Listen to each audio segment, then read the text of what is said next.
내일부터 식당이나 카페 등 다중 이용 시설에 대한 방역 패스 사용이 일시 중단됩니다. 코로나19 신규 확진자는 주말 효과 영향으로 13만 명대 밑으로 줄었는데요. 위중증 환자는 700명대를 넘어섰습니다. 코로나19 상황 종합해 보겠습니다. 임종윤 기자 나왔습니다. 임 기자, 내일부터 방역 패스가 중단이 된다고요? 그렇습니다. 작년 11월 1일부터 시작을 했으니까 4개월 만에 중단이 되는 겁니다. 전해철 장관 얘기 들어보시겠습니다.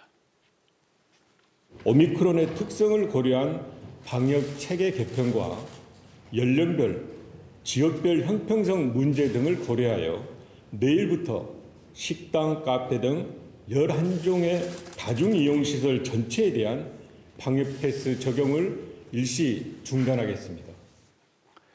그리고 그리고 4월 1일부터 청소년에 대한 방역 패스 적용을 시행하기로 얘기가 나왔지 않습니까? 그것도 사실은 이제 중단하기로 공식적으로 발표를 했습니다. 그러니까 사실상 방역 패스는 이제 거의 유명무실화됐다고 봐도 될 것 같습니다. 네, 그런데 방역 패스는 사실 정부가 거리두기 효과보다 방역 효과가 더 크다 이렇게 밝혔던 대책인데 갑작스럽게 또 중단한 이유는 뭡니까?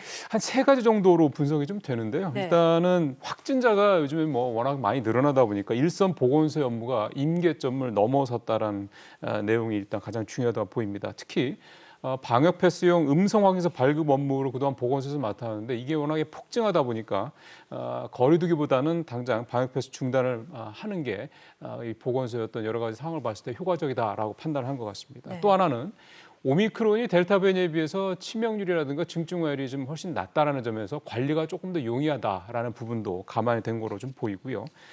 지난주에도 나왔습니다만 대구지법에서 청소년뿐만 아니라 성인들에 대해서도 방역 패스 적용을 중단시키는 판결을 내놨거든요. 그러다 보니까 어디는 되고 또 어디는 안 되는 등 이런 지역별 형평성 문제 이것도 정부에서 고려를 한 것으로 해석이 됩니다. 네, 또 업무 폭증으로 방역 패스를 중단할 정도면 인력을 보강을 해야 될 텐데 이는 어떻습니까?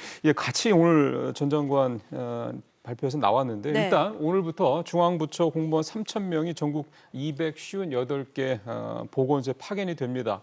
여기에 군에서도 1,000여 명 정도가 이번 주말까지 순차적으로 보건소에 투입이 될 예정입니다. 지자체 차원에서도요.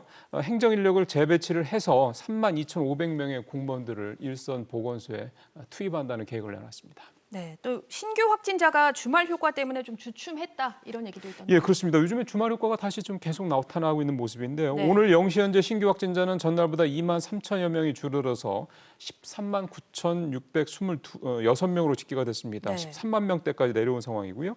근데 이제 위중증이나 사망자들은 계속 늘고 있습니다. 위중증 환자는 전날보다 52명이나 늘면서 715명으로 700명대를 넘어섰고요. 사망자 수도 전날보다 2명에서 늘어나서 112명에 달했습니다. 네, 임 기자 잘 들었습니다.